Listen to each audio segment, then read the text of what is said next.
ఎప్పటి నుంచో మా తులసమ్మకి పెయింట్ వేయాలనుకున్నాను, ఇప్పుడు కుదిరింది.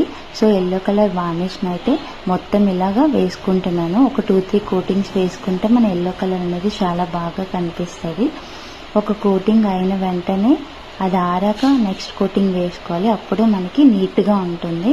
తర్వాత దాని మీద నేను వెంకటేశ్వర స్వామి నామాలు, శంకు చక్రం, స్వస్తిక్, ఓంకారం, ఇంకా లక్ష్మీదేవి పాదాలు అయితే వేసేసాను. అండ్ పైన అంచుని కూడా రెడ్ కలర్ వేసుకున్నాను. అలా అయితే మనకి ఇంకా నీట్గా కనిపిస్తుంది కదా. అండ్ ఒక కోటింగ్ వేసుకున్నాక మనం ఇంకో కోటింగ్ కూడా వేసుకోవాలి, అప్పుడే మనకి కలర్ అనేది బ్రైట్గా కనిపిస్తుంది.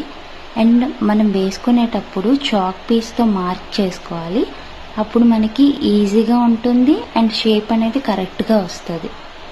నా పెయింటింగ్ మీకు నచ్చినట్లయితే ప్లీజ్ కామెంట్ చేయండి.